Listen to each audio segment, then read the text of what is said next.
Sixers Nation, we may have to ride or die for our guy Andre Drummond already, as he is on a back and forth on the timeline with none other than the worldwide leader in sports, ESPN, for forgetting Andre Drummond in a stat that they did tweet out, excluding him from this rebounding statistic. So I want to break down what went down on the timeline, as well as talk a little bit about Andre Drummond's role on the Sixers team.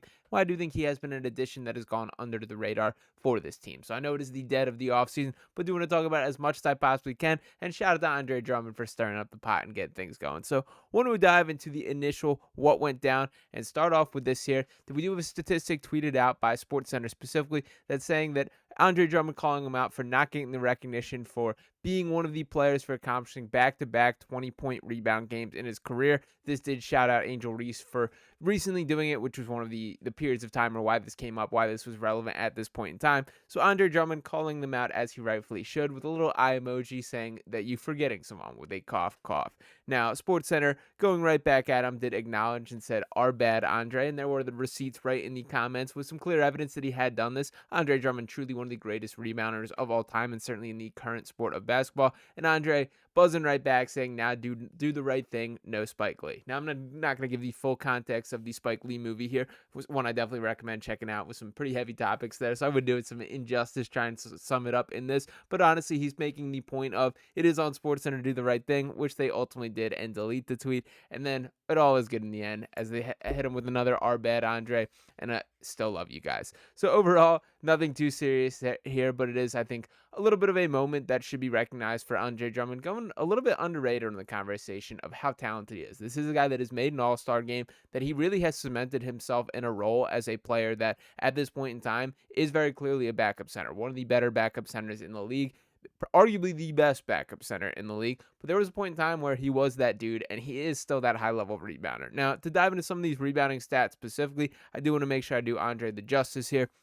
We're talking about some ridiculous rebounding total. That total rebounding percentage, which to me is what I pay the most attention to as far as a statistic for rebounding, he has led the league in that category 4 separate times. And when looking at the numbers for this year, some pretty crazy stuff. That this past season, since he left the Sixers, which I was a little bit critical of his rebounding during his time with the Sixers, he felt a little bit in that Joel Embiid category to me, that he would get the ones where he's around the rim, but he's not a guy who has that instinct. He has changed my mind on that when watching him with the Chicago Bulls. And specifically these numbers that I'm pointing out in the past 2 seasons, just last year with the Bulls, that he had an offensive rebounding percentage of 21.8% and a defensive rebounding percentage of 37.4%, a 40.2% defensive rebounding percentage this season prior. And what that means exactly there is 40% of the possessions on the defensive end that miss, the rebounds going in Andre Drummond's arms. And that's even crazier when looking at the offensive number, which he produced last year, 21.5% there, meaning that 21.5% of the missed shots that go up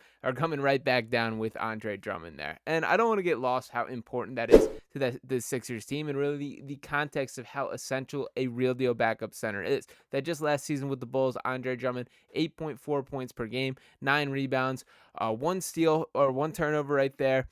Shot 55.6% from the field, a VORP of 0.7. Just 31 years old. This is not a guy who's at the end of his career, and we have been through the ringer with those options with the Sixers, whether it be the Amir Johnsons, the DeAndre Jordans, the Dwight Howards. We've seen all these guys at the end of it. Andre Drummond's still kind of a young guy, but he's still got a couple more years in it. That beyond this 2-year contract that he did sign with the Sixers, he's going to be sticking around in the NBA, whether it is in Philadelphia or somewhere else. And frankly, I think he really likes it here in Philly. That this is the guy out of the entire free agent class, with Paul George included, although he said all the right things as well, that Andre felt the most genuine joy of excitement to be in Philly. Now, obviously, he did spend the half of season with the Sixers back in but right before the James Harden trade. He was very effective in that role during that timeline when he did play in Philadelphia the first time. I will say, I do think Sixers fans have a little bit higher reputation or remembrance of him than is the actuality. I still think he's a very good option, a very good backup center, but I do think at times his reputation gets a bit propped up. And the biggest factor that I think goes into that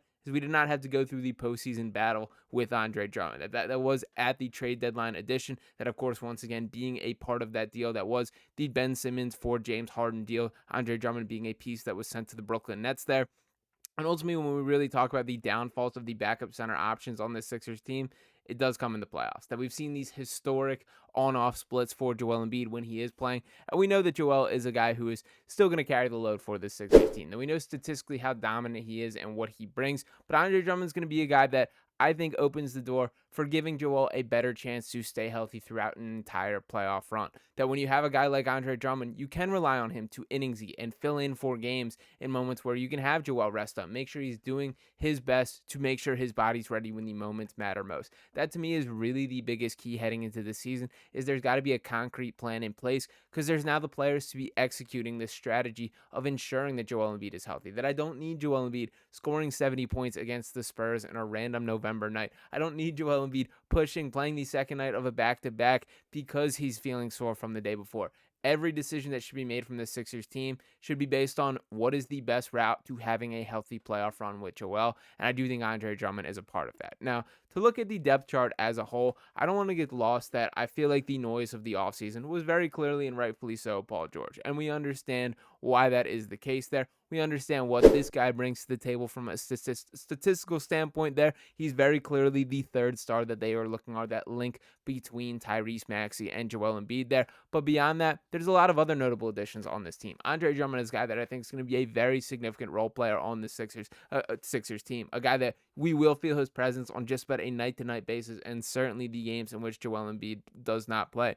Guys like Kyle Lowry, who I think both of these things can very clearly be true, that Kyle Lowry can still provide positive minutes on a playoff contending team. And the role for Kyle Lowry last year was a bit bigger than he probably was ready for. But in the defense of Nick Nurse and the Sixers organization here, if there was no injury to D'Anthony Melton that had held him out for the playoffs and really the whole entire second half of the season there, we're not talking about Kyle Lowry being a starting guard on this team. And I do think, especially with guys like Jared McCain, who I also think is going to be way more in the mix for minutes than people want to give him credit for, that I do think he's going to be a valuable leader to that. And we're already seeing the leaps and bounds that Tyrese Maxey continues to take. It's never a bad thing to have a proven championship point guard, a guy who has played it at the highest level in some big moments. Just having him around the organization, very much an extension of the Nick Nurse coaching staff while still providing adequate minutes on the court, because we know that Kyle Lowry has such a clear relationship with Nick Nurse there. Now, beyond that, Eric Gordon is a guy that I have not heard talked about enough. He's going to be a guy, I think, pushing for that starting spot alongside Kelly Oubre, or instead of Kelly Oubre as the season goes on, from more of a fit perspective. There very well could be the point in time in which we're talking about maybe the best role for Kelly is if he is that spark off the bench. We saw him be very effective for this Sixers team for this last year, but I do think Kelly proved a lot last season, that he showed he was willing to do the dirty work, defend at a higher level than I personally had ever seen him do at the NBA level before, a guy that was willing to fight for rebounds. I was just really impressed with his ability to do the little things. He was not this finesse player that I think a little bit of his reputation was coming to Philadelphia. Now, that other key piece in the starting lineup there, Caleb Martin, do not forget about him either. And while he is not a guy who particularly stands out when looking at these stats, this is a dog that Philadelphia is absolutely going to love. He is a Celtics killer. He is a playoff riser. He is a guy who has had his biggest moments when the lights are at their brightest, and that is exactly what this team needs there. And we do know these other pieces coming back as well. KJ Martin, we know what he brings to the table, and I do think this is a team where KJ could shine a little more. A guy like Ricky Council IV, who we're hoping to continue to take those leaps. Reggie Jackson, who's a nice piece off the bench, who every once in a while I think we will have those games where Reggie Jackson is very valuable, where they need a spark, they need a bucket getter. Throw him in there and see what happens. The bottom line is this is shaping up to be the most complete Sixers team that I think we've seen in the Joel Embiid era. And Andre Drummond himself is very much a key part of that. And let me not officially forget about Adem Bona here, by the way.